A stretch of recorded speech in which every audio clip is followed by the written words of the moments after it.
The Montana night hung heavy and still. No wind moved through the ponderosa pines.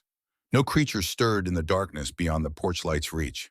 Just silence, vast and complete, the kind that pressed against your eardrums until you heard your own heartbeat. Vera Blackwood sat in her rocking chair at 3:47 in the morning, a chipped mug of black coffee cooling between her weathered hands. She didn't sleep much anymore. Hadn't for 20 years. Some habits once formed in blood and necessity never truly died. They just waited in the shadows of your mind, patient as wolves. The coffee was bitter, she preferred it that way. Sweet things were for people who still believed the world owed them comfort. She was 73 years old. Her hair, once dark as coal smoke, had gone the color of winter clouds. Her hands bore the evidence of decade scars that ran like pale rivers across knuckles that ached in cold weather. Her face carried lines that spoke of laughter, yes, but also of things she would never speak of. Things that happened in rooms without windows in cities whose names appeared on no maps she could ever show her daughter. The farm was small, 32 acres of stubborn Montana earth that yielded hay in summer and frozen misery in winter. The house needed paint. The barn needed everything. But it was hers, bought with money that had no blood on it, at least not directly. Clean money, as clean as money could ever be when you'd spent 26 years making people disappear. She lifted the coffee to her lips. The sound reached her then. Distant. Wrong. Vera's hand stopped midway to her mouth. The mug didn't tremble. Her hands never trembled, not even after all these years, not even when the nightmares came. Metal on gravel, the shriek of something breaking. Then silence again, but different now. The silence after violence, not the silence before. She set the coffee down with deliberate care and stood. Her knees protested the left one, especially where shrapnel from a market bombing in Istanbul still lived beneath the scar tissue. The doctors had wanted to operate back in '97. She declined. Some souvenirs you kept. The porch boards creaked under her boots as she moved to the railing.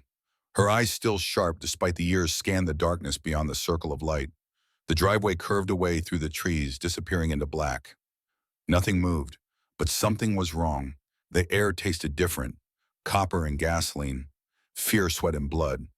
Vera's hand moved to her hip, to the place where a weapon should be, but wasn't. 20 years of retirement, and the reflex remained stubborn as a scar.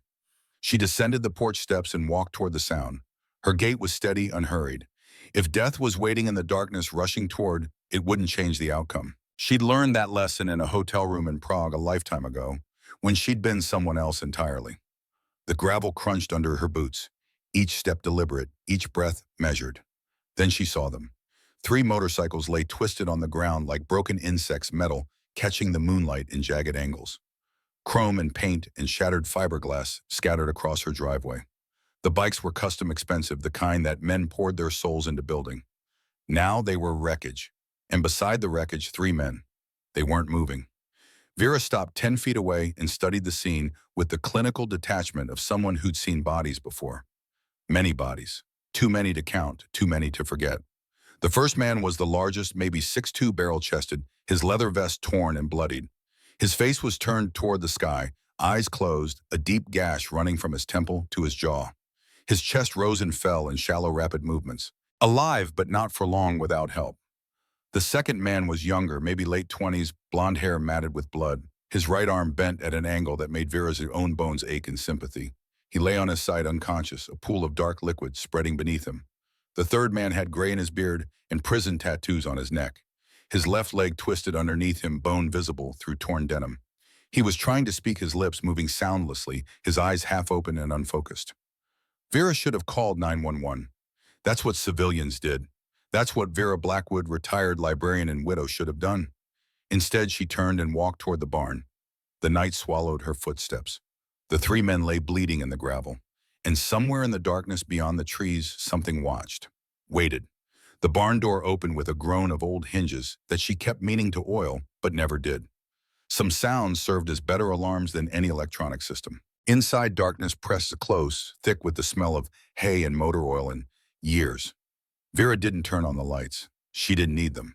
Her hands found the third support beam from the left, the one that looked like all the others, but wasn't. She pressed her palm against the knot in the wood, felt the depression beneath her fingers, and pushed. The panel swung open on oiled hinges that made no sound at all. Inside the hollow space, untouched for 20 years, her old life waited. The medical kit came first. Military issue, the kind that could keep a man alive long enough to extract him from a hot zone. She'd restocked it twice since moving here, once in 2008, once in 2015. Preparation was the difference between breathing and bleeding out. Beside the kit, wrapped in oilcloth, the Glock 19. She lifted it, checked the action, felt the weight settle into her palm like an old friend she'd sworn never to see again. The magazine was full. It always was. She should have left it in the wall, should have called for help and let the world handle its own problems. But the world didn't handle problems. Vera knew that better than most. The world just buried them and hoped they stayed buried. She carried the kit and the weapon back toward the house. Behind her, the hidden panel closed with a soft click and the barn returned to its facade of orderly neglect. The three men hadn't moved. The big one's breathing had gotten worse, ragged, wet, the sound of a lung trying to work around broken ribs. She had maybe an hour before internal bleeding turned critical. Vera knelt beside him, her knees complaining, and opened the kit. Her hands moved with a speed and precision that would have shocked anyone who knew her as the quiet widow who brought apple pies to the church social. Scissors appeared in her palm. She cut away his vest, his shirt exposing a torso painted in bruises and blood. 6 impacts, fists and boots. Professionals by the spacing. They'd known where to hit to cause maximum damage without killing immediately. This was a beating with a purpose, suffering first, death second. She worked in silence. Pressure bandage on the head wound. Chest wrap to stabilize the ribs. IV lines she still had, the supplies still had the skill even after 2 decades. The needle found the vein on the first try. The man's eyes fluttered open. Brown eyes pain-glazed but aware. He tried to focus on her face. "Easy," she said quietly. Her voice was steady, neither warm nor cold. The voice she'd used in field hospitals from Beirut to Sarajevo when steady was the only thing between a soldier and shock. "Don't try to talk." His lips moved anyway. Who are you?" Vera didn't answer. She was already moving to the second man, the young blonde. His arm required a splint. The bleeding from his scalp looked worse than it was head wounds always did. She cleaned it, applied a pressure dressing, immobilized his arm with practiced efficiency. The third man, the one with the gray beard, watched her work. His eyes held more clarity than the others, and something else. Recognition, maybe. Or suspicion. "You're not calling the cops," he rasped. It wasn't a question. Vera met his gaze for a moment, then returned to securing his leg. "No." "Why not?" She pulled the splint tight. He hissed through his teeth but didn't cry out. Tough, she appreciated that. "Because men who get beaten like this don't want the police," she said simply. "And because the police don't arrive for another 40 minutes out here. You'd be dead by then." She stood surveying her work. 3 men stabilized but still critical. They needed a hospital. They weren't going to get one, not if her instincts were right, and her instincts were never wrong. "What happened?" she asked. The gray-bearded man struggled to sit up. She didn't help him. If he could move on his own, his spine was intact. That was something. "You military?" he asked instead of answering. "Was. Medic, among other things." He studied her face in the moonlight. She let him look. After 20 years, there was nothing to see but an old woman with tired eyes. "We saw something we shouldn't have," he said finally. "They wanted us to forget. We didn't forget fast enough." Vera felt something cold settle in her chest. The feeling she'd spent 20 years trying to bury the instinct that had kept her alive through decades of wet work. Danger wasn't past. Danger was circling, getting ready for another pass. "Who's they?" she asked. Before he could answer, headlights cut through the trees. 2 sets, coming fast. The gray-bearded man's face went white. "Jesus Christ, they're coming back." Vera looked at the lights, then at the 3 broken men, then at the Glock she'd left sitting on her porch railing.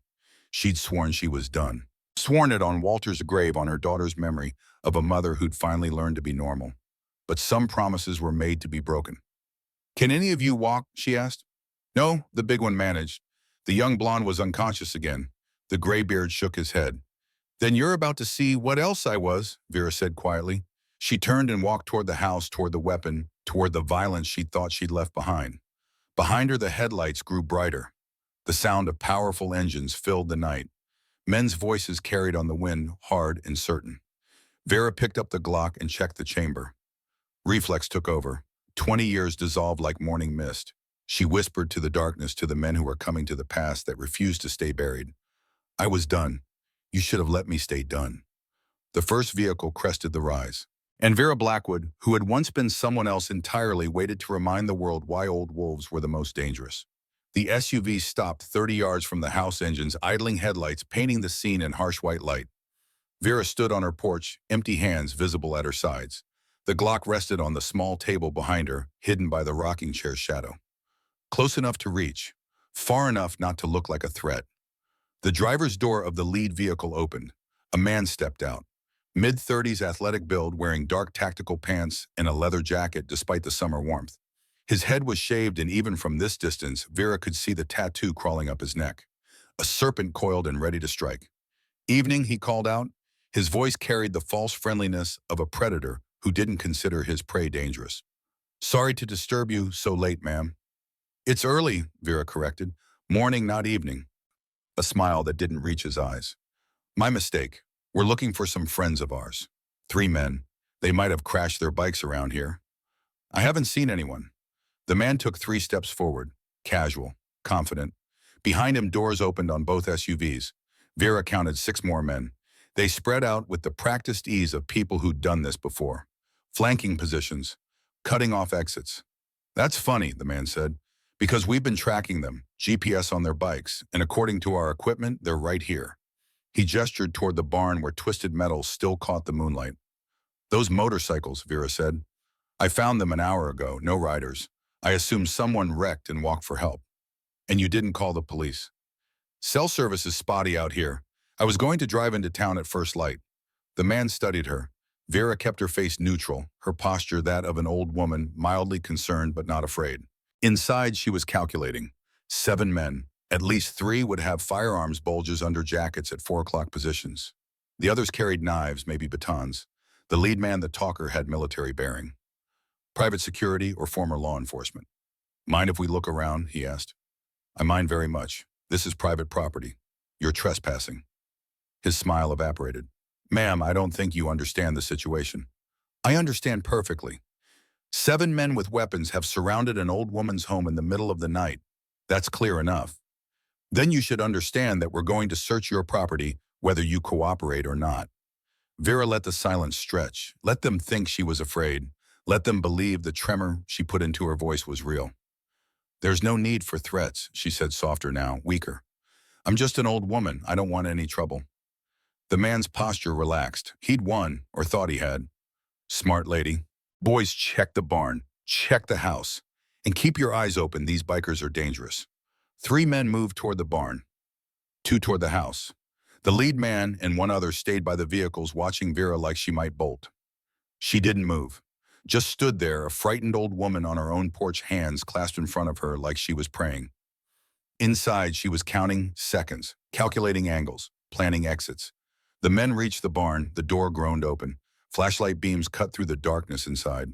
15 seconds. The 2 heading for the house climbed her porch steps. They were young, mid-20s, trying to look tough. One of them sneered at her. "Where are they, Grandma?"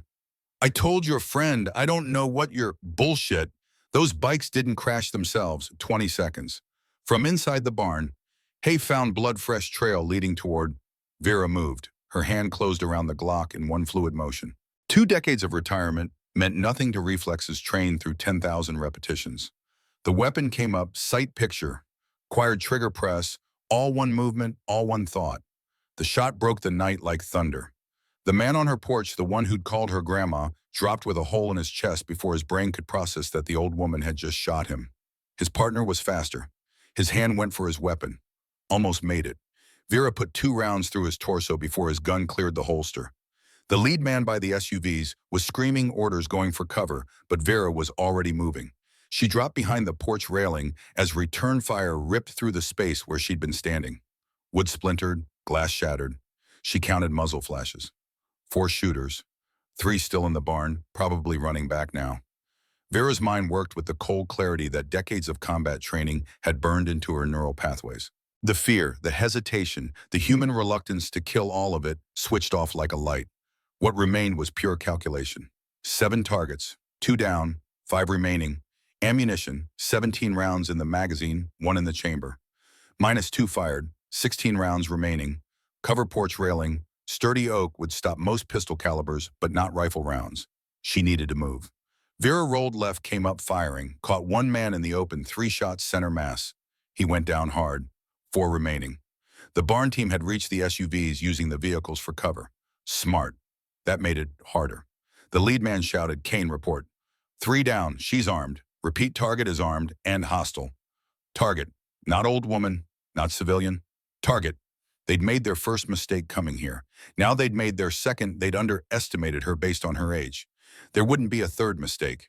Vera didn't allow third mistakes. She moved across the porch in a low crouch, reached the corner post, used it for cover. Her breath came steady, her heart rate elevated but controlled. This was familiar territory, the place where training met reality, and everything else fell away.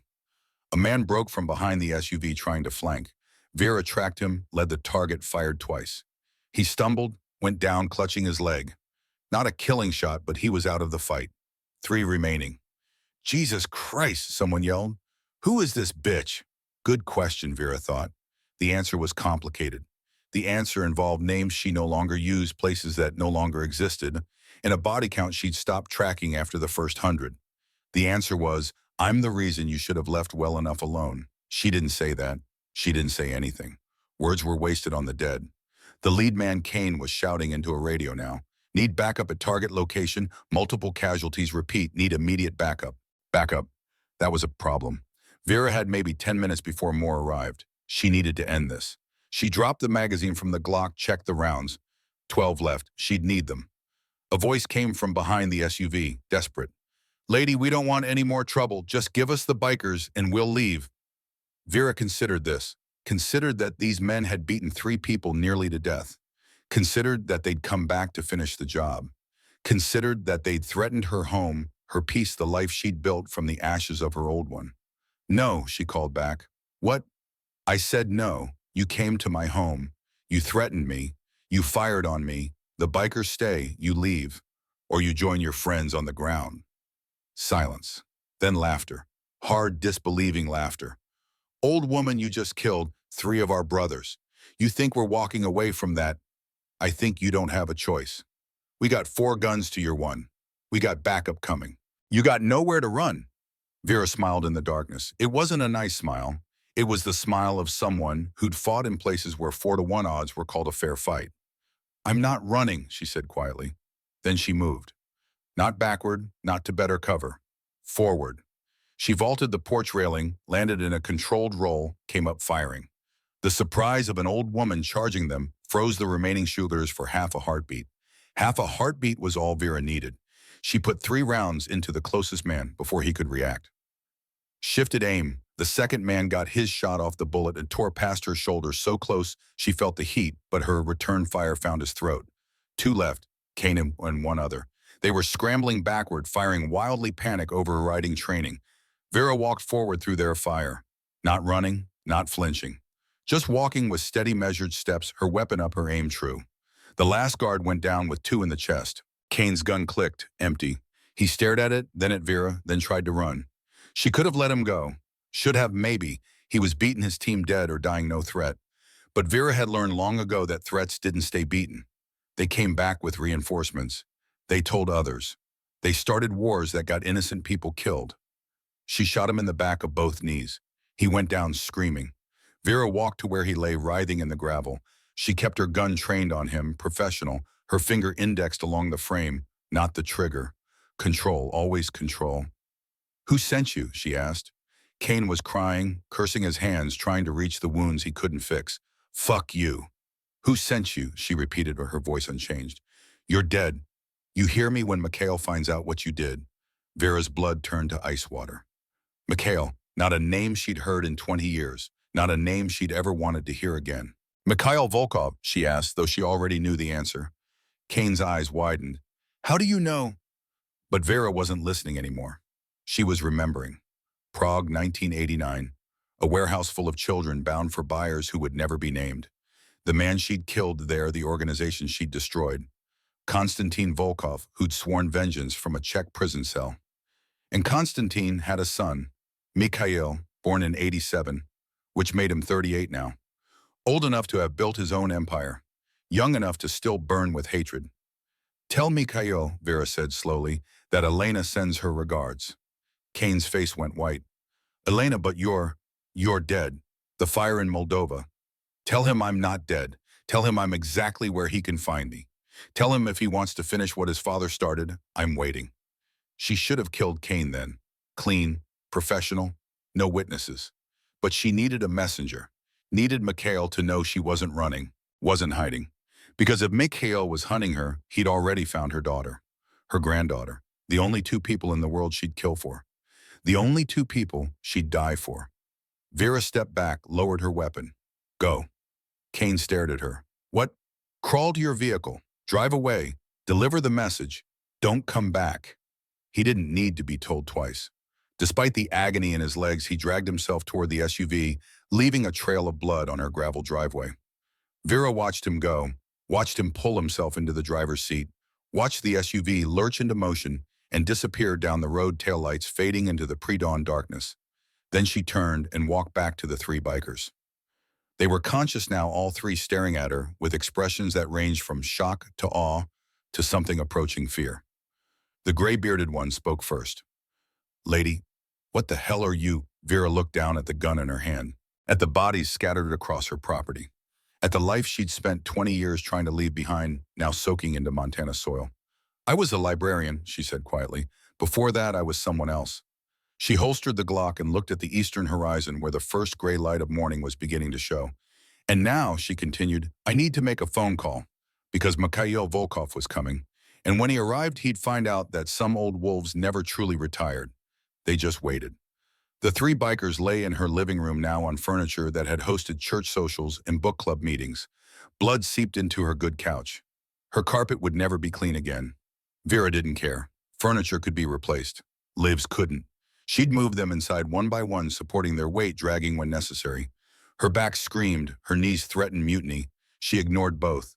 Pain was temporary. Death was permanent. The big one, the one with the gashed face, watched her clean her weapon at the kitchen table. You got a name? He asked. Vera. I'm Garrett, that's Cole. He gestured to the blonde kid. And that's Bishop. Vera nodded, field stripping the Glock with practiced efficiency. You need a hospital, Garrett. Can't. Those men, the serpents, they own half the cops in 3 counties. We show up at a hospital, we're dead by morning. Then you're going to die here instead. Maybe. He tried to sit up straighter and failed. But we saw what they're doing.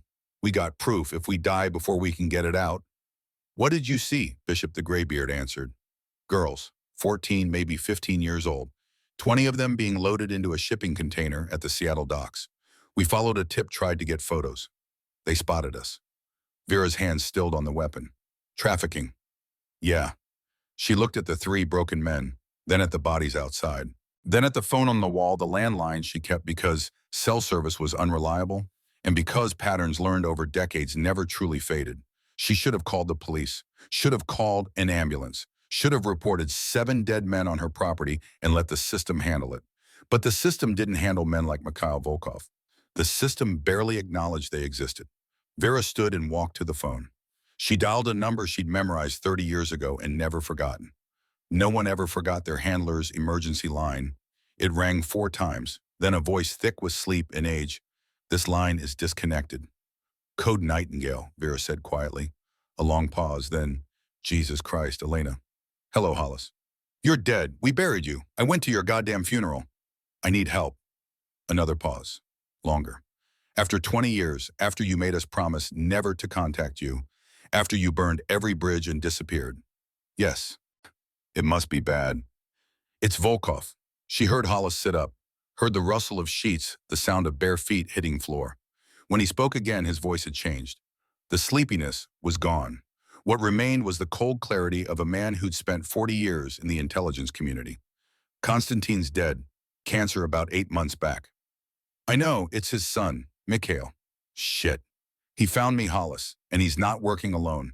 He's got Men Resources Organization. This isn't revenge. This is a business operation. And you just had to go and kick the hornet's nest. They came to my home. What was I supposed to do? Not kill 7 of them would be a start. 6, I let one go to deliver a message. Christ, Elena, you never did anything halfway. A sound like Hollis rubbing his face. What do you need? Information. How big is Mikhail's operation? Who's protecting him? And she hesitated. I need you to check on my daughter. Claire. She's in Denver. With my granddaughter. If Mikhail knows who I am, he'll use them against you. Yeah, I get it. Keys clicking. Hollis at a computer. Give me 24 hours. I'll reach out to some people, call in some favors. But Elena, listen to me. You can't fight this alone. You're 73 years old. Your reflexes aren't what they were. Your endurance is fine. I'm fine. You always were a terrible liar. I killed 6 men tonight, Hollis. I'd say my reflexes are adequate. 6 men who underestimated you. Mikhail won't. He grew up hearing stories about the ghost who destroyed his father. He's been planning for this his whole life. Vera looked at the 3 bikers, at Garrett who'd passed out again, at Cole who was watching her with weighted-five fearful eyes, at Bishop who'd gone very still. Then I'll have to be better than his plans, she said. Elena, 24 hours, information. That's all I need. She hung up before Hollis could argue further. The house fell silent except for the labored breathing of injured men and the tick of the old clock on the mantel. Outside, dawn was coming. The bodies would start to smell soon. She'd need to deal with them, bury them deep where no one would look. She'd done it before. Bishop spoke, his voice rough. That was your handler, CIA. Vera met his eyes. Once. And Mikhail Volkov, someone I made the mistake of leaving alive when I was younger. His father, yes. And now the son wants revenge. That's the general idea.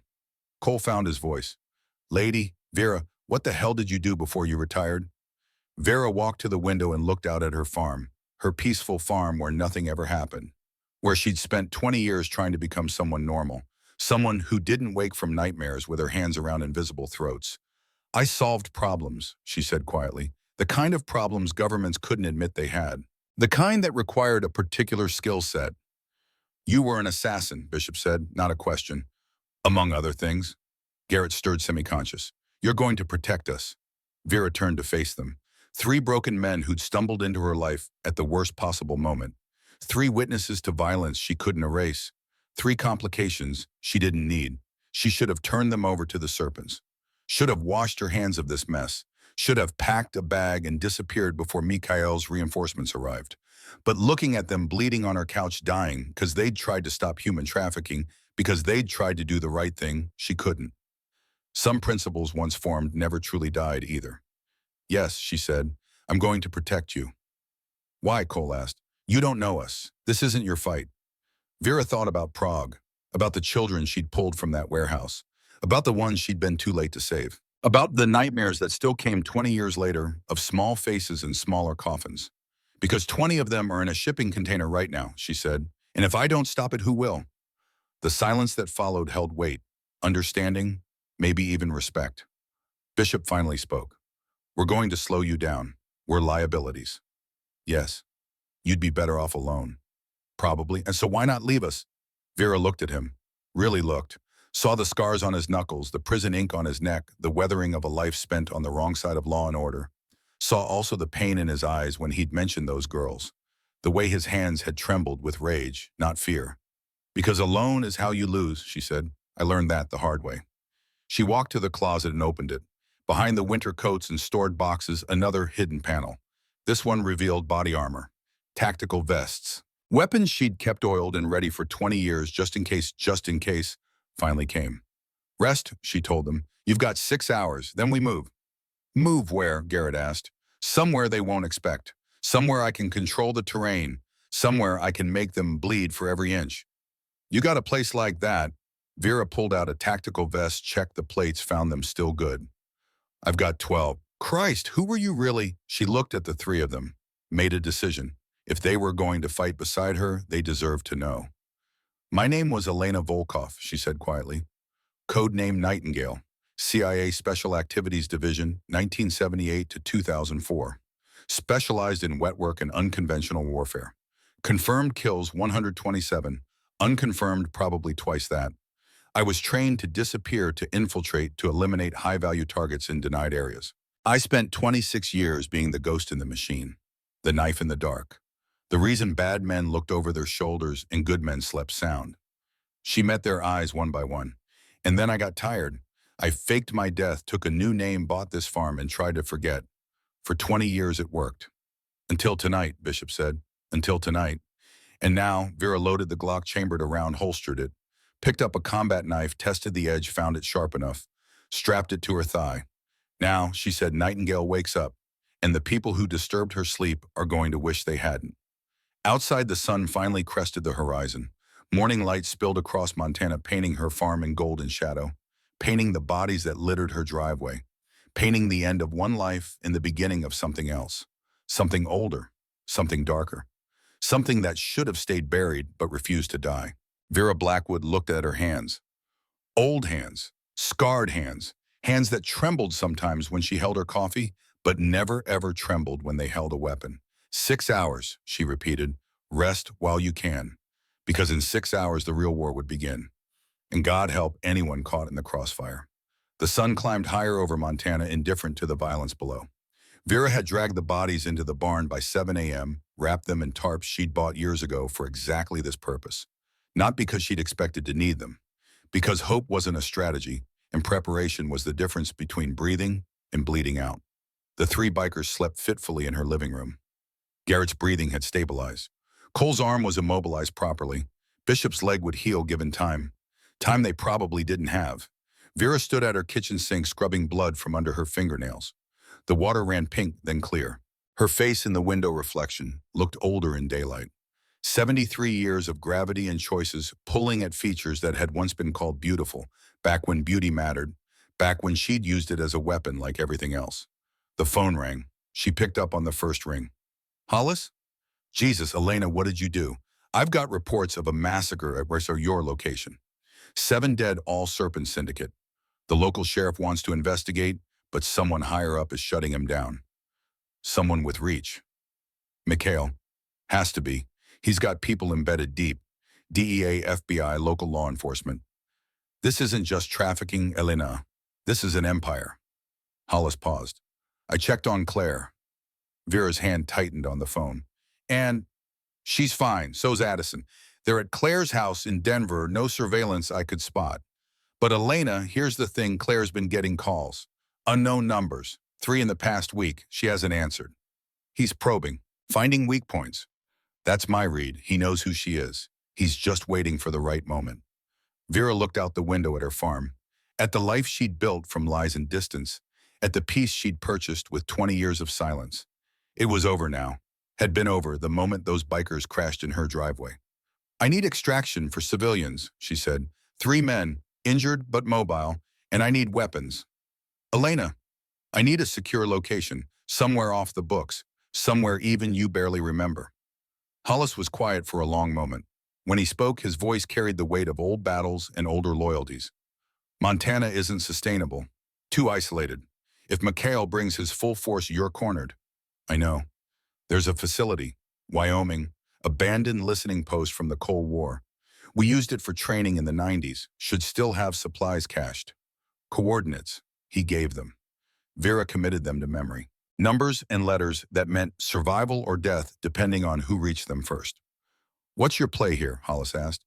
You can't fight Mikhail's entire organization. Not alone, not at 73. I'm not fighting his organization. I'm fighting him. He's got 200 men. Then I'll make him come to me with less. How, Vera thought about Prague, about how she destroyed Constantine's empire not by fighting it head-on, but by cutting its throat. One careful incision. One man who controlled everything removed from the equation. I'm going to take something from him, she said, something he values more than revenge. The girls, the trafficking shipment. Yes. That's suicide, the docks are fortified, 20 guards minimum. And even if you succeed, you're starting a war you can't win. I'm finishing a war I should have ended 30 years ago. Hollis sighed. You always were stubborn. Fine. I'll have a team standing by. But Elena, listen, you're not the woman you were in '89. Your reaction time put 6 men in the ground last night. 6 men who thought you were a harmless old lady. Mikhail knows better. Good. I'm tired of being underestimated. She hung up and turned to find Bishop awake, watching her from the couch. You're planning something, he said. Yes, something stupid. Probably. He struggled to sit up, pain creasing his face. Those girls in the container. You're going after them. That was always the plan. Lady, I appreciate what you did for us, but 20 girls against Mikhail's entire dock operation, that's not brave, that's suicide. Vera poured coffee, handed him a cup. He took it with shaking hands. "Tell me about your daughter," she said instead of arguing. Bishop's face went very still. "What? You mentioned a daughter when you talked about the trafficking. There was pain in your voice. Personal pain." He stared into the coffee. "Lily. She was 16. Ran away from home after we had a fight. Stupid shit the kind fathers and daughters always fight about. Curfew or boyfriend or I don't even remember anymore. She left. And 3 days later, I got a call from Seattle PD. They'd found her ID in a burned-out warehouse. But not her. No body, no witnesses, just gone." His hands trembled harder. "That was 2 years ago. Every day since I've been looking, following leads, tracking rumors. The Serpents, they're the main pipeline for the whole Northwest.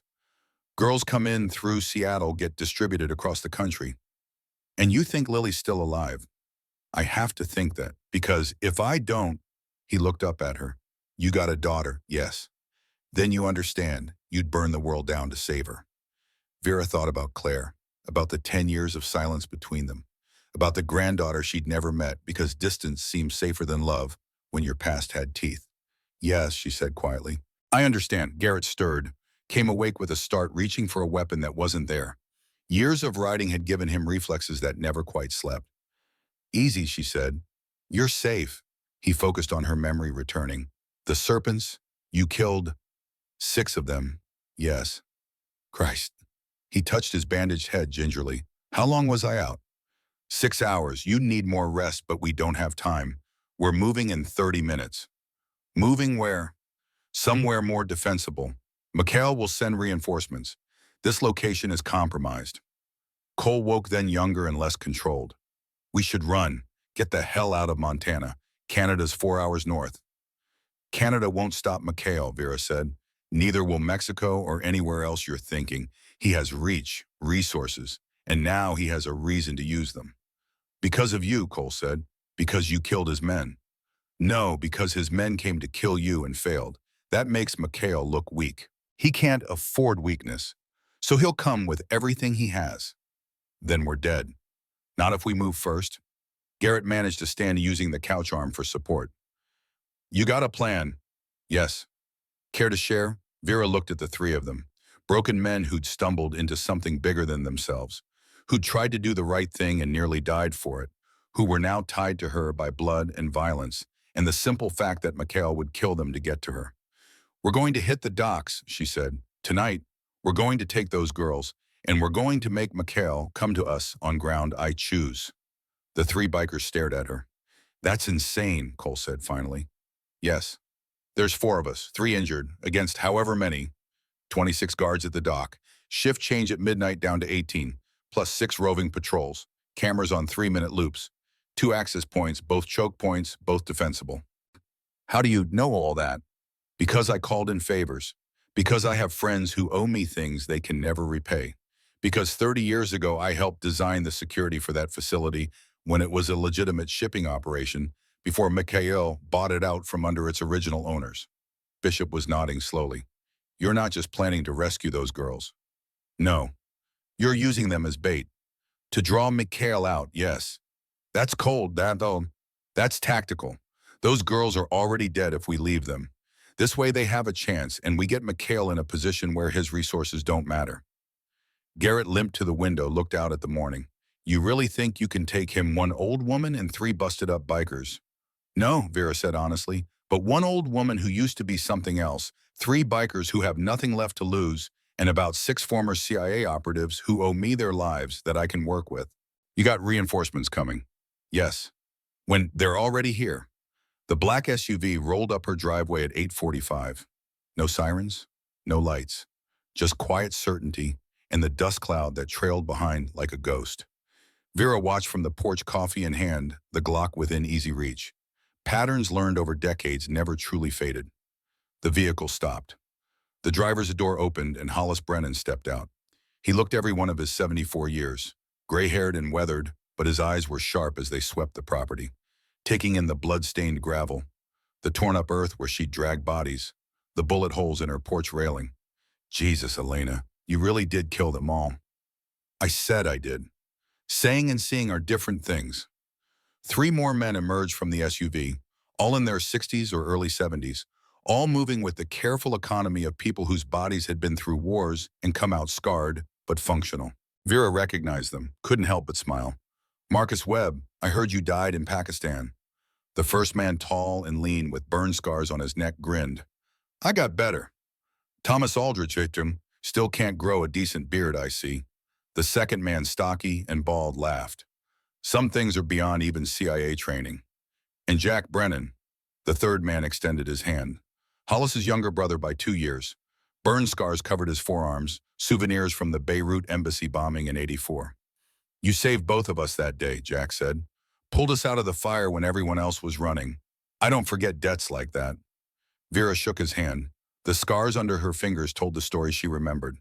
20 years of retirement couldn't erase the memory of dragging 2 unconscious men through flames while the building collapsed around them. Good to see you still walking, she said. Thanks to you. She led them inside. The bikers stared at the influx of operatives, understanding slowly dawning. You weren't kidding about reinforcements, Garrett said. I never joke about operational capacity. Hollis spread a map on her kitchen table. Satellite imagery of the Seattle docks, current as of 6 hours ago. Here's what we're dealing with, he said, pointing. 26 guards as of last count. Shipment arrives at 11 p.m. tonight. Container gets loaded onto a truck at midnight, moves to a distribution center in Tacoma.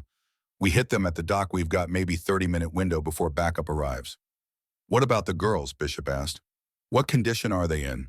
Unknown, could be sedated, could be conscious and terrified. Either way, they're not going to trust us immediately. We'll need medical support. I can handle medical, Vera said. I'll need supplies. Already in the vehicle. Trauma kits, AV fluids, sedatives if we need to keep them quiet during extract. Marcus studied the map. Access points are problematic. Front gate's the only vehicle entrance, and it's a killing field. No cover for 200 yards. So we don't go in the front, Vera said. She pointed to the water side. There, maintenance access. Graded drain that leads to the old storm system. It'll be tight but manageable. For you, maybe, Thomas said. Some of us have expanded since the Cold War. Then some of you will stay topside and provide overwatch. Jack was already running calculations. Timeline. We leave here at 4 p.m., 7-hour drive to Seattle. That puts us on site at 11. 1 hour to recon and position. Hit at midnight during shift change. What about Mikhail? Cole asked. He's not going to just let us waltz in. No, Vera agreed, which is why I'm going to call him first. The room went silent. You're going to what? Hollis said. Call him. Tell him where I am. Tell him I'm coming for his shipment. That's insane. You'll be walking into a trap. Yes, a trap I design. On ground I choose. With preparation time I control. She pulled out a burner phone from her pocket, dialed the number Kane had been reporting to last night. She'd copied it from his radio before letting him go. It rang 3 times.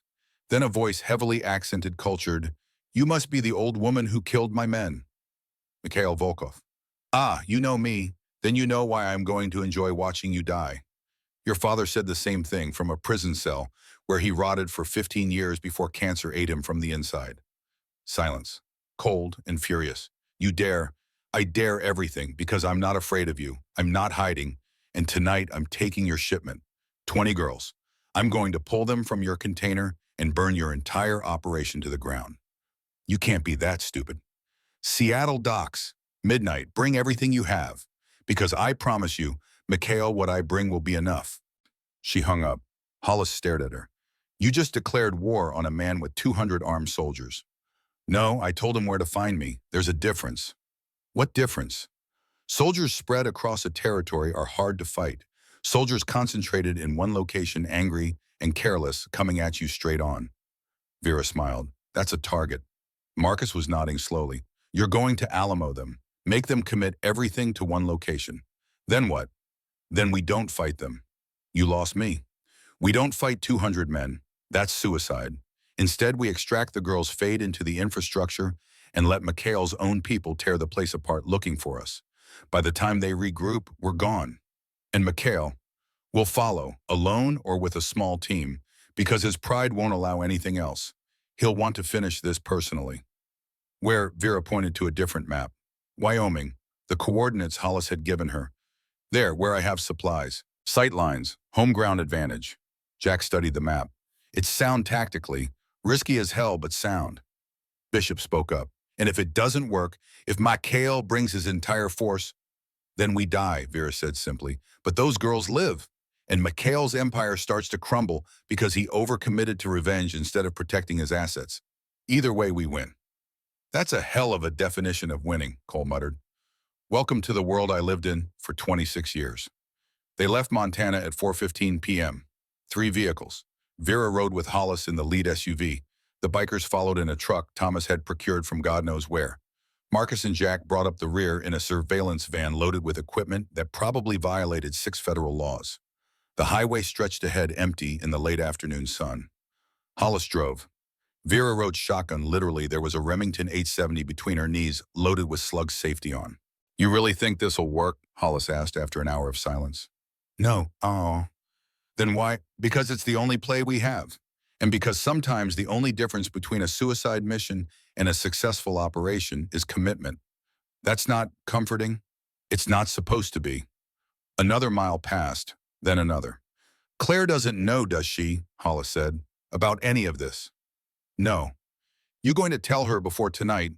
I'm not planning to die. Elena, you're 73. You've got maybe 20 minutes of sustained combat before your body gives out. These men, they're professionals, but they're old too. We're not Delta Force anymore. We're not even weekend warriors. We're retirees with arthritis and heart medication. Then we'll have to be smart instead of strong. Smart doesn't stop bullets. No, but preparation does. Planning does. Knowing your enemy better than he knows himself does. She looked out the window at the landscape blurring past. I spent 30 years studying men like Mikhail. Men who think violence equals power. Who think fear equals respect. They're wrong. Violence is just noise. Real power is knowing when to move and when to wait. When to fight and when to vanish. And tonight you're moving. Tonight I'm ending something I should have finished decades ago.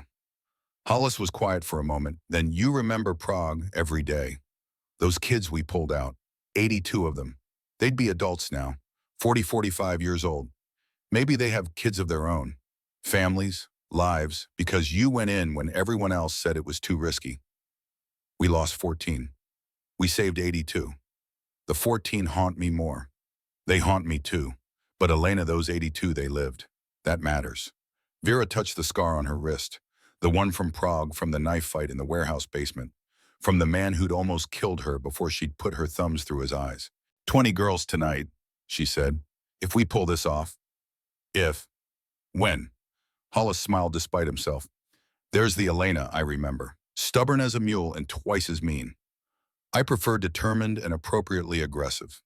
Same thing. They drove on. Behind them, the bikers followed. Behind them, the surveillance van. 3 vehicles carrying 7 people toward a fight that should have stayed buried. Toward Seattle. Toward Mikhail. Toward an ending that had started 30 years ago in a Prague warehouse when a young CIA operative had made the choice to save children instead of follow orders. Some choices, Vera reflected, echoed forever. Seattle's industrial district smelled like rain and rust and the ghost of old money. The docks stretched along the waterfront, shipping containers stacked like giant children's blocks, cranes looming against the night sky like mechanical dinosaurs. They parked 3 blocks away at 9:45 p.m. Assembled in the back of the surveillance van, 7 people who shouldn't be here preparing for violence that should have been left to younger hands. Vera strapped on body armor over her black tactical gear. It was heavier than she remembered. Or she was weaker. Either way, it pulled at her shoulders. Marcus handed out weapons, suppressed MP5s, tactical shotguns, sidearms, flashbangs, smoke grenades, enough firepower to start a small war, which technically they were about to do. Comms checked, Jack said, distributing earpieces. One by one they checked in, voices crackling in Vera's ear. Old voices, familiar voices, voices that shouldn't still be in the game, but were because loyalty ran deeper than common sense. Alpha Team, Vera said. That's me, Bishop, and Cole. We're going in through the storm drain. Our objective is the container holding the girls. We extract, we move to secondary rally point. Bravo Team, Hollis said. Me, Marcus, and Thomas. We're overwatch on the north warehouse roof. We provide covering fire and early warning. Charlie Team, Jack added. Just me. Surveillance van stays mobile. I've got eyes on the security cameras. I'll loop footage during the op. You'll have a clean approach window, but only 30 minutes. After that, someone's going to notice the cameras are frozen. Garrett raised his hand. What about me? You're injured. You stay with Jack.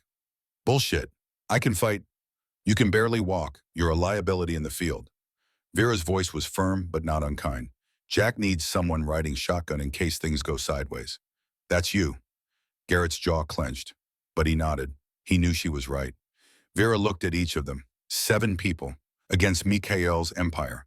The smart money said they'd all be dead by morning. But Vera had never been smart, just determined. Rules of engagement, she said. We're not here to kill everyone. We're here to extract civilians. Anyone who gets between us and the girls we put down, anyone who's smart enough to run, we let them. This is a rescue operation, not a massacre. And if Mikhail's there, Bishop asked, then we adapt. She checked her weapons one last time. MP5 loaded, safety off. Sidearm holstered, knife strapped to her thigh, flashbangs on her belt. Exactly the way she'd gone into 100 operations before, but this time felt different, heavier, more final. Maybe because she knew deep in her bones that this was the last one. Win or lose, live or die. After tonight, she was done. Either she'd be dead or Mikhail would be, and the past could finally stay buried. Time, she said. Jack checked his watch. 11:58. Let's move. They left the van in silence. 3 groups, 3 vectors, 1 objective. Vera led Alpha Team toward the storm drain access. It was exactly where she remembered a grated opening near the waterline, chained but not alarmed. Because who would be crazy enough to infiltrate through there? Old women and broken bikers, apparently. She cut the chain with bolt cutters. The grate swung open. Darkness yawned below. Second thoughts, she asked Bishop and Cole. Too late for those, Bishop said. Way too late, Cole agreed. Vera nodded, clicked on her tactical flashlight, and descended into the dark. The tunnel smelled like decades of rainwater and industrial runoff. Her boots splashed through ankle-deep water that she tried not to think about. Behind her, Bishop and Cole followed, their breathing loud in the confined space. 100 yards through the tunnel. Then a vertical shaft. Then they'd be inside the dock complex below ground level with direct access to the container yard. 50 yards and Jack's voice crackled in her ear. Shift change complete. 18 guards active. 12 on patrol, 6 stationary. Your approach vector is clear. Copy, Vera whispered. 75 yards. The water got deeper. Her old leg wound ached where shrapnel had never been fully removed. 100 yards. The vertical shaft appeared above. A ladder bolted to concrete. It looked slick with moisture and age. Vera climbed first, hand over hand. Her arms burned. Her shoulders screamed. She ignored both. At the top, a maintenance hatch. She pressed her ear against it. Listened. Footsteps. 2 guards walking past. Their voices carrying through the metal. Swear, man, Mikhail's losing it. You hear about Montana. Old lady killed 6 serpents. That's bullshit. Probably their own fuck-up. Maybe, but Mikhail's bringing everyone in. Says this ends tonight. The footsteps faded. Vera waited 30 seconds. Then lifted the hatch 1 inch. Peered out. Container yard. Exactly as the satellite imagery had shown. Stacks of shipping containers creating narrow alleys. Perfect cover and perfect death traps. And there, 100 yards away, a single container with guards posted at both ends. Men who looked nervous, alert. That was the target. Alpha Team in position, Vera whispered. Bravo report. Bravo Team set, Hollis replied. We've got eyes on your target. Count 4 guards, 2 per door, armed with automatic rifles. This is going to be loud. Not if we do it right. Stand by. Vera emerged from the hatch. Bishop and Cole followed. They moved like ghosts between the containers. 60 yards, 40 yards, 20 yards. The first guard never saw them coming. Bishop's knife took him in the kidney. Vera caught the body, lowered it silently. The second guard turned at a sound. Cole's suppressed pistol whispered twice. Torso shots. The guard collapsed. 2 down, 2 to go. They rounded the container. The remaining guards were alert now, weapons up, eyes scanning. They'd heard something, sensed something. Vera stepped out, raised her MP5. Drop them, she said quietly. The guards spun, fingers on triggers. Vera fired first. 3-round burst. The first guard went down. The second got a shot off, wild, high, loud as thunder before Bishop's knife found his throat. Contact. Jack's voice urgent. That shot alerted the compound. You've got 30 seconds before reinforcements arrive. Open the container, Vera snapped. Bishop and Cole worked the lock. Heavy, industrial, built to keep things and not people out. Bishop grabbed the handle, started to pull. Vera's flashlight beam caught at a thin wire running from the lock mechanism to something inside the container. Her training kicked in before conscious thought. "Stop," she hissed. Bishop froze, hand still on the handle. What bomb rigged to the door? Vera moved closer, traced the wire with her light. C4 brick, mounted inside amateur, but effective. If we'd opened it all the way... She didn't finish, didn't need to. Her hands moved on autopilot. Beirut 82 EOD training she'd thought she'd never use again. Trace the wire. Find the trigger. Footsteps running toward them in the distance. Maybe 45 seconds before they had company. Red wire or blue wire, the old joke. Except this was real. Except if she was wrong, they all died along with 20 girls. She cut the red one. Nothing happened. She exhaled, cut the remaining connections. The C4 came free in her hand. She pocketed it, might be useful later. "Clear," she said. "Open it." The container door swung wide. The smell hit first. Human waste and fear and unwashed bodies. Then Vera's flashlight beam cut through the darkness inside. 20 faces, girls ranging from maybe 14 to 19. Huddled together, some crying, some catatonic, all terrified. And in the back, holding the youngest girl's hand, a face Vera recognized from Bishop's wallet. Lily, Bishop's daughter, thinner, haunted, but alive. "Lily," Bishop whispered. The girl looked up, didn't recognize her father at first, then understanding dawned through 2 years of horror. "Dad, we're getting you out," Vera said to all of them. "But we need to move now." The girls didn't move, too scared, too traumatized. "Listen to me," Vera said, her voice cutting through their fear. "My name is Vera. Those men who brought you here, they're going to be here any second. You can stay and go back in the container. Or you can trust me for the next 10 minutes and maybe just maybe see daylight again. Your choice," what did they say? Lily stood. "She's real. She's helping us. Come on." One by one, the girls rose. Vera counted, 19. "There should be 20, she said. "They took Sarah," one girl said. "Yesterday, she didn't come back." Vera's jaw tightened. One dead, 19 to save. "Move," she said. "Follow me. Stay quiet. Stay low. If shooting starts, you run for the water. There's help waiting." That was a lie. There was no help at the water. But they needed to believe rescue was possible. They moved as a group, 20 girls and 3 operatives. A target that was too large, too slow, too vulnerable. Gunfire erupted from the north. Bravo team engaging, buying them time. "Go! Go! Go!" Vera urged. They ran, through the container alleys, toward the perimeter, toward freedom. Behind them, sirens, shouts, the roar of engines, Mikhail's reinforcements flooding the dock. And somewhere in that chaos, a voice over a loudspeaker, "Elena Volkov, I know you're here. I know what you took. Give them back and I'll kill you quickly. Keep running and I'll make you watch them die first." "Mikhail," Vera smiled grimly. "Good. Let him chase. Let him commit. Let him follow her into the trap she'd prepared." "Alpha team to extraction point," she said. "Bravo, cover us and fall back. Charlie, we're going to need that van at the north gate in 90 seconds. "Copy," Jack replied. 90 seconds. Don't be late." Vera pushed the girls forward. Faster. Her lungs burned. Her legs screamed. But she kept moving because stopping meant death. The north gate appeared. Jack's van roared up, side door sliding open. Garrett in the passenger seat, weapon ready. "And everyone in." The girls piled inside. Cramped. Tangled. But alive. Bishop climbed in last, cradling Lily. Vera turned, raised her MP5 toward the pursuing guards. "Elena, come on," Hollis shouted from behind cover. "Right behind you." She fired a long burst, suppressing fire, bought them 5 seconds.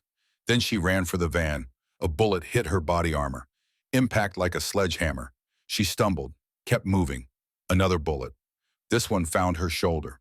Meat and bone, pain like fire. Cole reached out, grabbed her vest, hauled her inside. The door slammed. Jack hit the gas.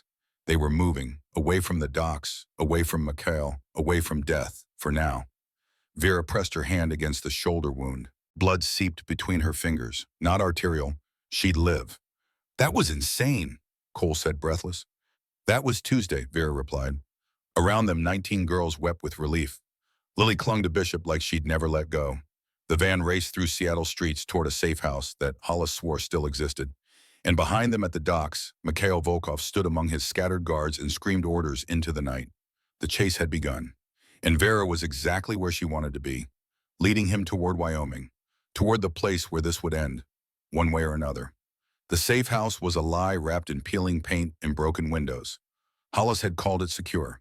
In reality, it was a condemned apartment building in Tacoma 40 minutes south of Seattle that the CIA had used for interrogations back when interrogations happened in places without cameras. Vera sat on a rusted folding chair while Marcus dug the bullet from her shoulder. No anesthetic, no complaints, just the steady work of tweezers and gauze while 19 traumatized girls huddled in the adjacent room under Jack's watchful eye. Through and through, Marcus said, probing the wound. You got lucky. Lucky would have been not getting shot. Lucky would have been staying retired. The bullet came free. Marcus dropped it into a metal dish with a clink, started stitching. Vera felt every pull of thread through flesh, but her face remained impassive. Pain was information. Information could be managed. Bishop sat against the wall, Lily pressed against his chest. The girl hadn't let go of him since the van. Hadn't spoken either. Just clung to her father like he might vanish if she released her grip. Cole had gone with the girls, his splinted arm useless in a firefight, but his presence calming to the girls who'd seen too much violence already. He'd protect them on the road to federal custody. That was enough. Garrett paced by the window, his good arm cradling his injured ribs. They're going to find us. You know that, right? Mikhail's got resources. He'll track us. I'm counting on it, Vera said. Hollis entered from the other room. His face was grim. Girls are stable, scared shitless, but physically okay, except for the psychological damage that'll take years of therapy to unpack. Jack's trying to calm them down, but they've been through hell. Get them processed. Medical exams, police statements, FBI involvement. FBI's compromised. You said so yourself. Not all of it, just pieces. Call your contact at DOJ, the woman who owes you from Morocco. Sandra Winters. Yes, tell her we have 19 trafficking victims and evidence that links to at least 6 states. Tell her we need immediate federal protection and a media blackout until we can confirm who's clean. Hollis nodded and pulled out his phone, stepped away to make the call. Marcus tied off the last stitch. You're going to have limited mobility in that arm. The shoulder's going to stiffen up in a few hours. Then we move before it does. Elena, we don't have time for recovery. Mikhail knows I have his product. He knows I embarrassed him. He's going to come with everything he has left. Let him come. We've got federal protection incoming. Let the system handle it. Vera looked at him. Really looked. Marcus had been there in Prague, had seen what happened when they tried to let the system handle monsters. The delays, the bureaucracy, the 14 children who died while they waited for authorization. The system will bury this under paperwork for 6 months while Mikhail rebuilds, she said. I'm ending this tonight. You can barely lift your arm. I can pull a trigger. Thomas appeared in the doorway. We've got movement. 3 vehicles southbound on Route 5. Could be civilians, could be serpents. How far? 20 minutes, maybe less. Vera stood. The room tilted slightly. She steadied herself. Get the girls out, now. Jack's van plus whatever vehicles we can hotwire. Thomas, you drive. Get them to the FBI field office. Don't stop for anything. What about you? Bishop asked. I'm staying. The hell you are, Garrett said. You just took a bullet. You can barely stand. Which is why I'm perfect bait. Vera picked up her MP5, checked the magazine. 30 rounds. It would have to be enough. Mikhail wants me. I'm going to give him exactly what he wants. That's suicide. No, that's tactical. She looked at each of them. Those 3 vehicles, if they're serpents, they're advanced scouts. Mikhail's testing our defenses. If we all run, he follows and catches us on the road with 19 civilians slowing us down. If I stay, draw them in, eliminate them, Mikhail has to regroup. That buys you time to get the girls to safety. Hollis returned. Sandra's sending a tactical team. ETA 45 minutes. Too long. Get the girls moving. I'll hold here. Elena, you're not holding anything with one working arm, and Vera's gun came up, not pointed at anyone, just up, reminding them who she was, what she was. This isn't a debate, she said quietly. I've made my decision. Get the girls to safety. That's an order. Hollis stared at her, then slowly nodded. You always were a stubborn bitch. The best kind. Bishop stood, gently detaching Lily. I'm staying with you. No, my daughter's alive because of you. I'm not leaving you to die alone. Bishop. Not negotiable. Garrett limped forward. Me too. You saved our lives. Time to return the favor. Vera looked at them. Two broken men who should run, who were choosing to stay. You'll probably die, she said. Then we die doing something that matters, Bishop replied. She nodded. Accepted, imitated. Get the girls moving. We'll hold here until the Federals arrive. They moved the girls in 12 minutes. Jack's van plus two hot-wired sedans. Cole driving one, Thomas the other. Vera watched from the window as they pulled away, Lily looking back at her through the rear windshield. A girl who'd been lost and was now found. Who would live because others were about to die? Fair trade, she thought. The building fell silent. Just Vera Bishop and Garrett alone in the darkness with their weapons and their ghosts. Vera moved through the structure, setting up positions. An MP5 at the north window, a shotgun at the east, her sidearm on her hip, flashbangs at strategic choke points, tripwires using paracord and empty cans, crude but effective in darkness. 15 minutes after the girls left, the vehicles arrived. 3 SUVs, 12 men. They approached carefully, tactically, spreading out to surround the building. Professionals unlike the thugs she'd killed in Montana. Vera watched from the third floor, counted them, memorized their positions. The first man entered through the ground floor. She heard him moving below, cautious weapon up. Then a second, a third. She waited. Patience was a weapon sharper than any knife. The first tripwire triggered. Cans clattered. The men below froze. Vera dropped a flashbang down the stairwell. The explosion was thunder and lightning compressed into 1 second. Screams, confusion. She descended the stairs, moving quickly despite her injured shoulder. Found the first man blind and deaf, stumbling. Put 3 rounds in his chest. Moved to the second. He was recovering, bringing his weapon up. Too slow. She shot him twice. The third man fired wild. Bullets stitched the wall beside here. She rolled, came up firing. He dropped. 3 down, 9 remaining outside. Gunfire erupted through the windows. They knew she was here now. Knew she wasn't alone. They'd try to overwhelm with numbers. Vera moved to the north window, fired a long burst at the 2 men advancing across the street. Dropped one. The other found cover. Bishop opened fire from the east window. 2 more men trying to breach the back entrance room. He dropped one. Garrett got the second with his pistol, despite the pain in his ribs. 5 down, 7 remaining. But Vera's ammunition was running low. 15 rounds left in the MP5, 1 magazine for her sidearm, 3 flashbangs. That was it. And her shoulder was screaming now. The adrenaline was wearing off, pain breaking through her control. She heard boots on the stairs. They were coming up. Smart. Force her to higher ground, limit her mobility. Vera grabbed the shotgun, moved to the stairwell, waited in the shadows. The first head appeared. She fired. The blast at close range was devastating. The man flew backward, taking 2 others down with him. She pumped the shotgun. Fired again. Again. 3 more down, 4 remaining. But the shotgun was empty now. She dropped it. Drew her sidearm. The remaining men had learned. They weren't rushing anymore. They were setting up a crossfire, moving to flank her. Vera's breathing was labored now, her vision slightly blurred. Blood loss or exhaustion, or just being 73 years old and finally hitting her limit. She thought about Claire, about Addison, about dying in this shithole building that smelled like mold and old violence. Not the worst way to go, but not yet. Not while 4 men still breathed. She moved to the center room, found a corner with good sight lines to both entrances. Crouched, waited. "Old woman," a voice called. "You're bleeding out. I can hear it in your breathing. Surrender and we'll make it quick." Vera didn't respond. Words were weakness now. 2 men burst through the east entrance. She shot the first twice. The second dove for cover, returned fire. Bullets impacted the wall beside her head. She shifted aim. Fired. Missed. Fired again. Hit him in the shoulder. He went down screaming. 2 left.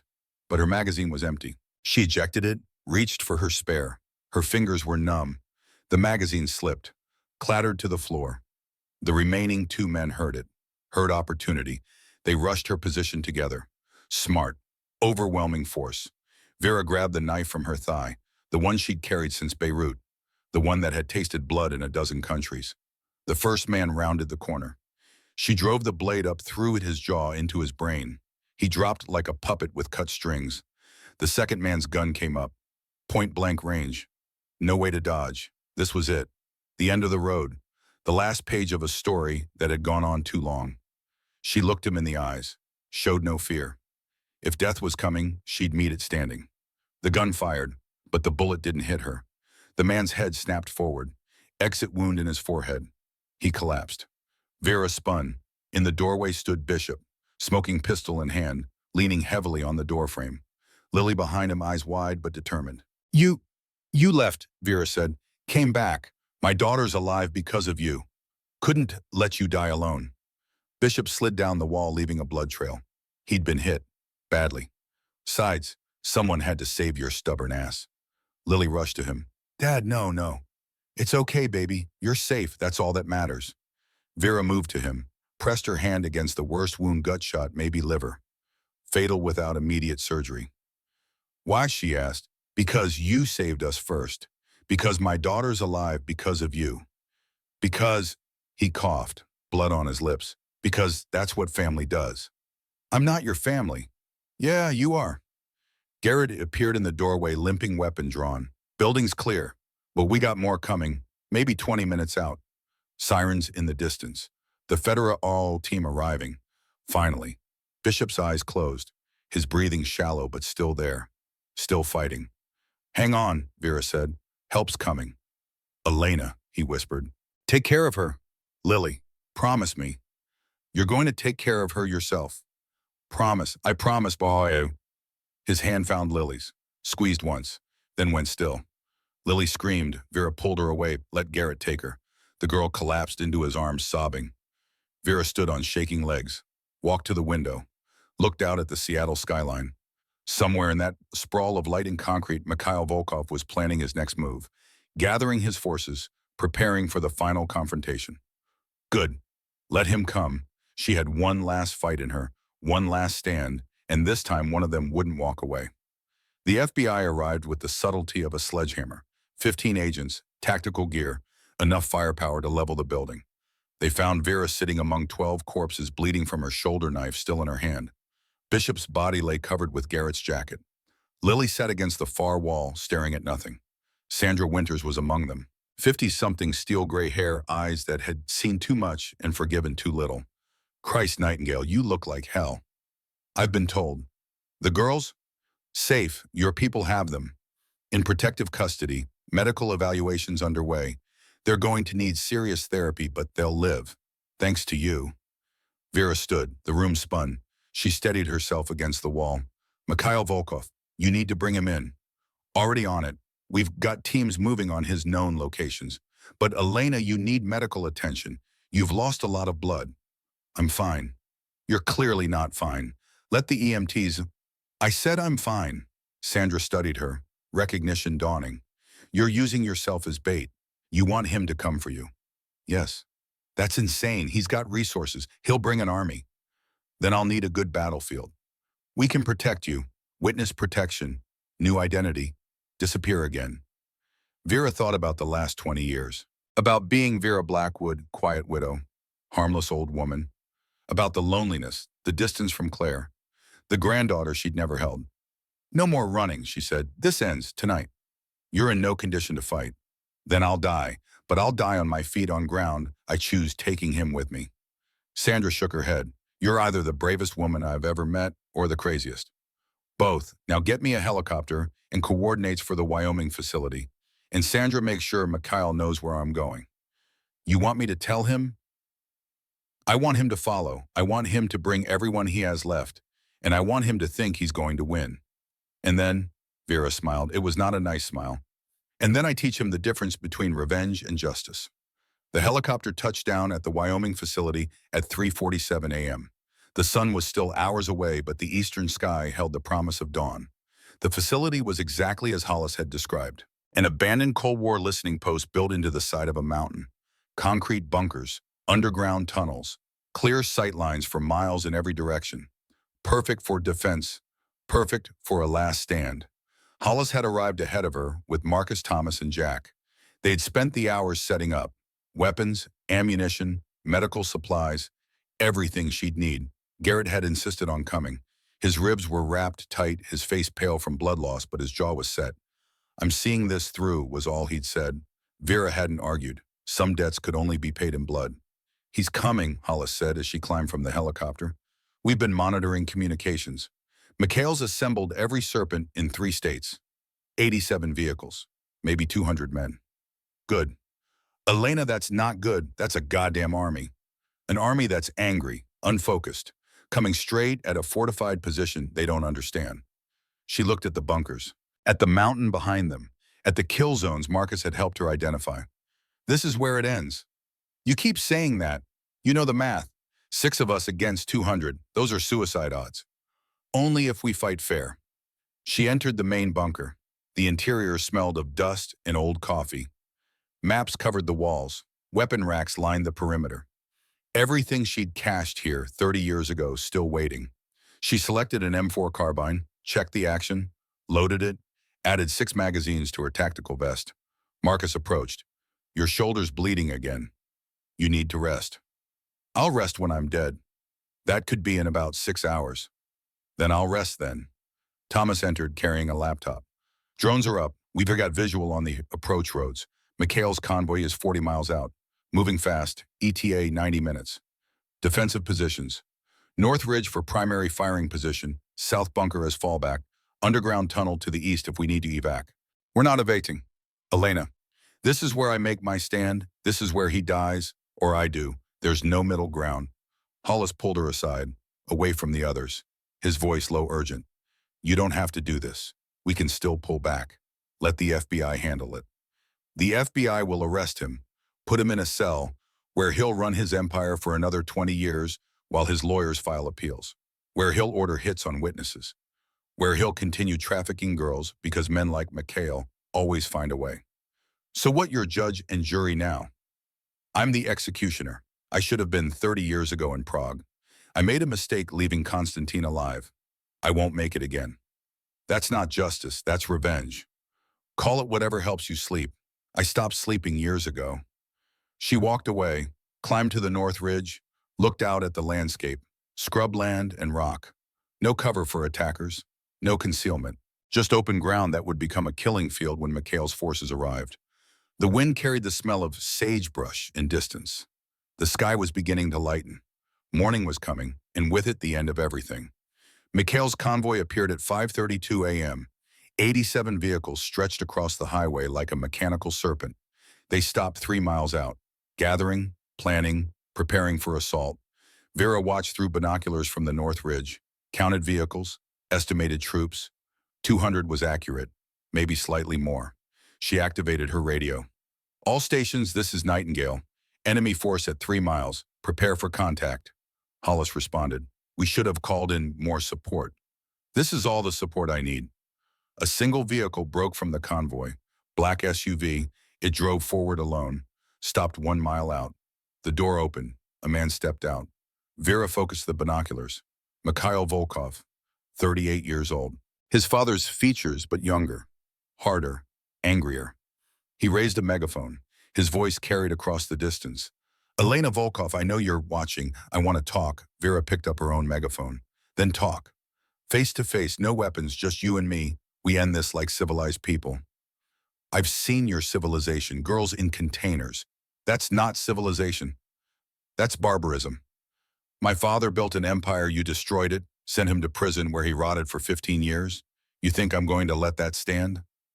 Your father was trafficking children. He deserved worse than prison. He was my father and you took him from me. Vera felt something almost like pity. Almost. Your father took himself. He made choices. He lived with consequences. No, you don't get to justify this. You don't get to play hero. You're a killer, just like me. The only difference is you hid behind a government badge. The difference is I killed monsters. You became one. Mikhail threw the megaphone down, screamed something to his men, pointed toward the bunkers. The convoy moved forward. Here they come, Marcus said over the radio. 87 vehicles, all advancing. This is it. Vera shouldered her rifle, flipped the safety off. Then let's give them something to remember. The first vehicle crossed into range at 800 yards. She let it come.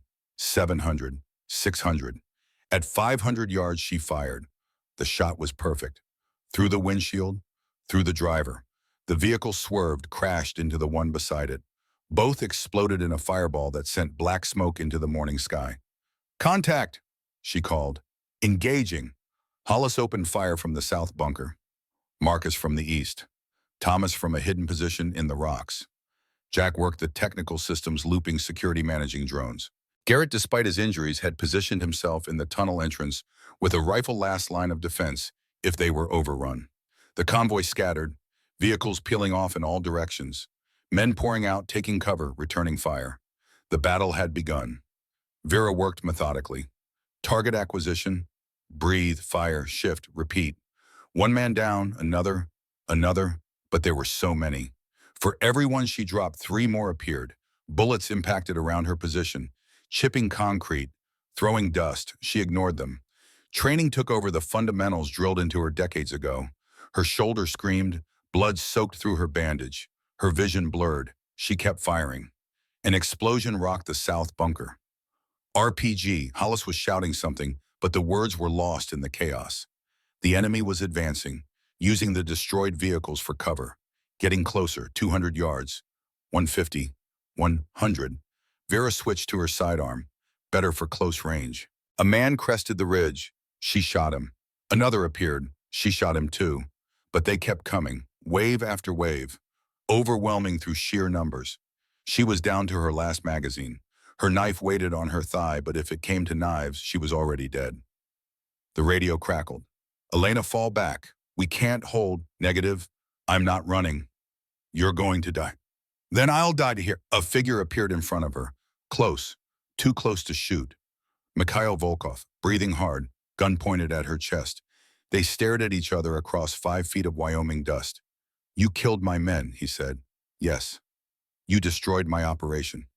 Yes. You took everything from me. Your father took everything. I just prevented him from taking more. Semantics. Truth. Mikhail's hand trembled. I should kill you right now. Then do it. He didn't. I want you to suffer first. I want you to know what it's like to lose everything. Your daughter, your granddaughter. I'm going to find them. I'm going to make them pay for what you did. Vera's expression didn't change. You're not going to touch them. You can't stop me. You're bleeding out. Your friends are pinned down. In 10 minutes, you'll be dead and I'll be on my way to Denver. No, because this was never about stopping you with bullets. Vera smiled, blood on her teeth. This was about keeping you talking long enough for the FBI to close the net. Mikhail's face paled. What? The sound of helicopters filled the air, 6 of them, circling, and on the ground vehicles pouring in from all directions. Federal tactical teams, DEA, ATF, a coalition of law enforcement that had been waiting for Mikhail to commit all his forces to one location. Sandra Winters had listened after all. You're surrounded, Vera said. Your men are surrounded. It's over. Mikhail's gun swung up. I'll kill you first. Vera moved. Even wounded, even exhausted, decades of training never left. She deflected his arm, drove her knife into his stomach, twisted. Mikhail gasped, dropped his gun, fell to his knees. This is for the 14 children who died in Prague, she whispered. This is for Lily and the 19 others. This is for Sarah who didn't make it out. This is for every girl you sold, every life you destroyed. She pulled the knife out. Let him fall. Federal agents swarmed the position, shouted orders, secured the scene. Vera dropped the knife, sat down heavily. Her vision was darkening now, the edges going gray. Sandra appeared. You're hit. Jesus, you're hit bad. I know. Medic, I need a medic here. Sandra, don't talk. Save your strength. Sandra, the girls, make sure they're okay. Make sure they get help. Real help. Not just, they will, I promise. And Claire, my daughter, tell her I'm sorry for everything. Tell her I loved her, that I stayed away because I loved her. You're not dying. You hear me? You're not dying. But Vera could feel it, the cold spreading through her limbs, the numbness, the quiet that came before the end. She'd been here before, in Beirut, in Sarajevo, in a dozen other places where death had reached for her and missed. This time it wouldn't miss. She looked up at the sky, at the morning sun finally breaking over the mountains, painting everything in gold. It was beautiful. She'd forgotten how beautiful the world could be when you stopped long enough to look. Ma'am? A voice, young, urgent. Ma'am, stay with me. A medic, working on her shoulder, on her leg, on wounds she hadn't even felt in the adrenaline. Ma'am, can you hear me? Stay awake. Help's here. The helicopter. The medical helicopter. Rotors drowning out everything else. Strong hands lifting her, strapping her to a gurney. Vera tried to speak. Couldn't. The darkness was pulling her down. But before it took her completely, she heard Garrett's voice. She's going to make it right. Tell me she's going to make it. And the medic, if she fights, if she's a fighter. Garrett laughed, bitter and proud. Lady, you have no idea. Then darkness, complete and final. Claire Blackwood stood at her mother's bedside in the Denver care facility. Not a grave, not yet. Vera had survived, barely. 3 weeks in a coma, 2 months in ICU, another month relearning how to walk after the leg surgery to remove the shrapnel that had lived there for 40 years. She was awake now, frail, diminished, but alive. Mom, Claire said softly. Vera's eyes opened, still sharp, still aware. Claire, I brought someone. She stepped aside. Addison entered, 9 years old now, carrying a bouquet of flowers that were too large for her small hands. Hi, Grandma, she said quietly. Vera's face transformed, the hardness melted. What remained was something Claire had never seen before, tenderness. Addison, Vera whispered. The girl approached, set the flowers on the bedside table, then carefully crawled into the bed beside her grandmother. Vera's arm came around her, held her close. Claire felt tears burning.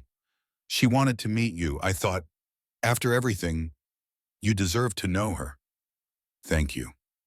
They sat in silence for a long moment.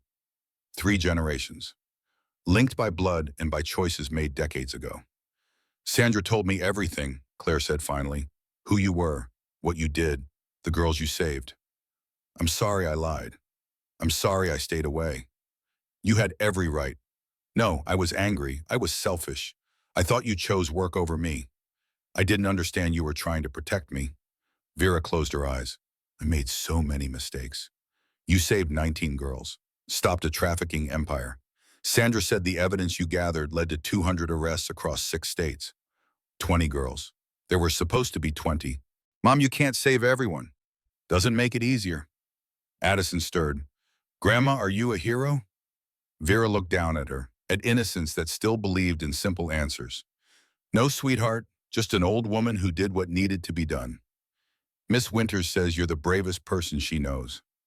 Miss Winters is very kind. She also said you killed bad people. Claire tensed. Vera met her eyes. An unspoken question. How much does she know? Claire nodded. Enough.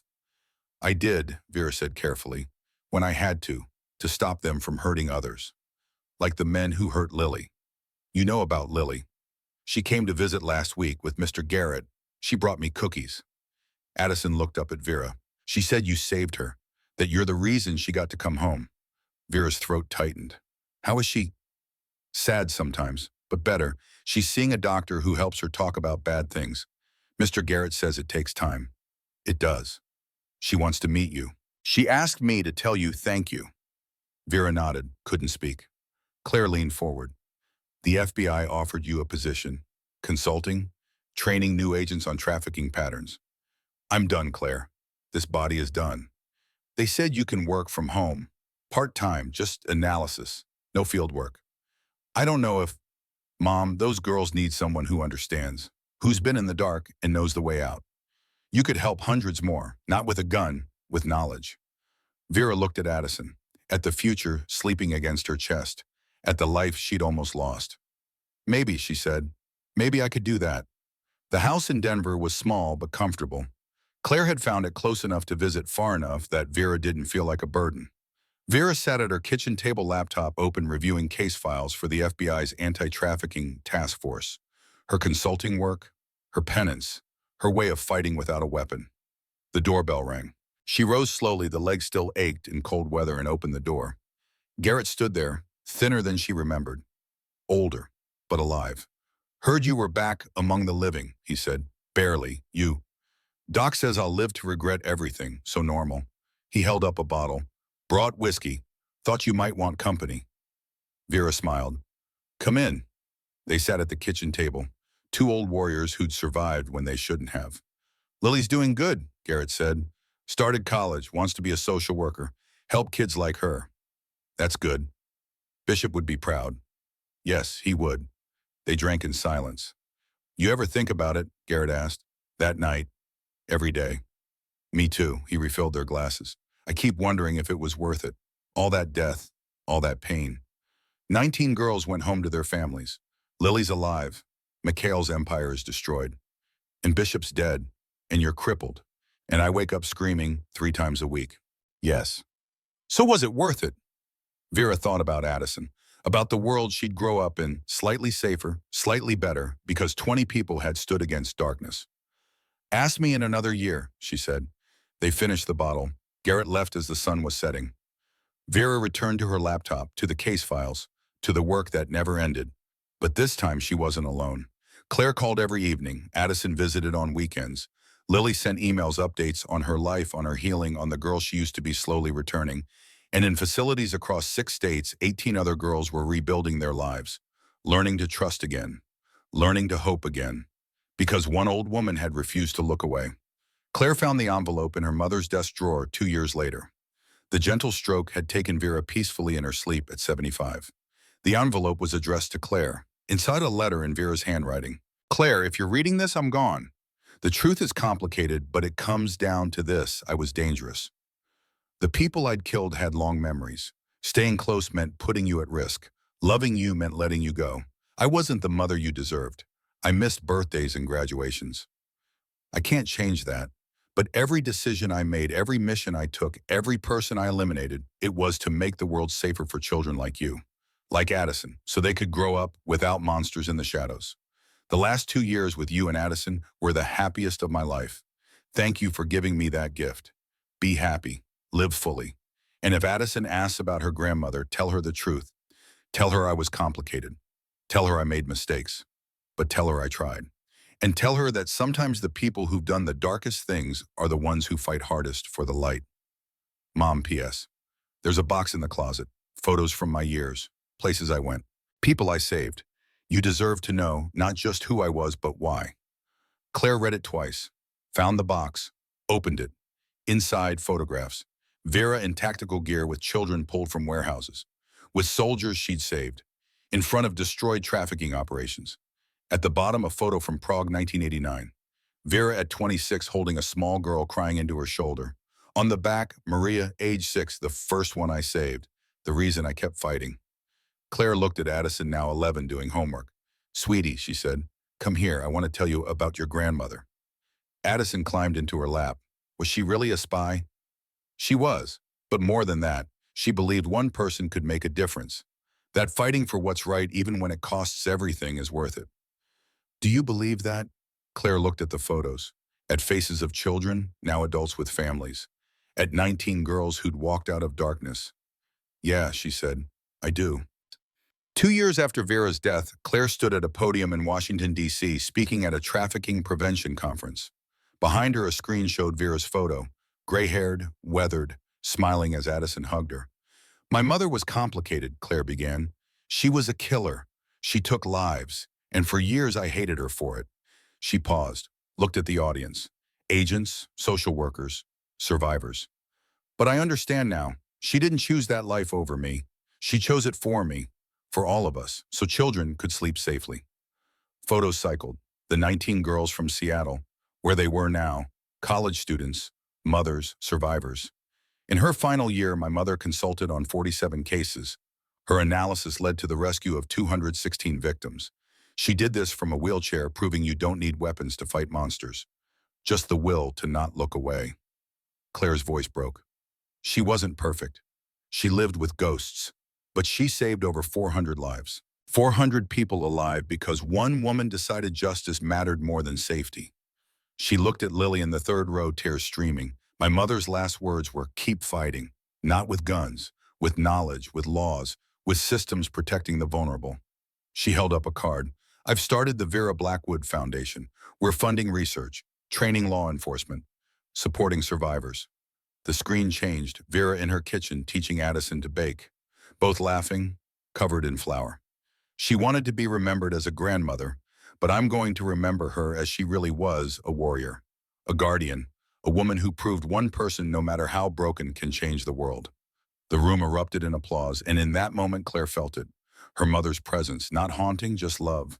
Complicated, fierce, unending. Vera Blackwood was gone, But her fight continued. In 19 Girls Now Women, in hundreds of survivors' home, in a foundation helping thousands more. The Nightingale was silent, but her song remained.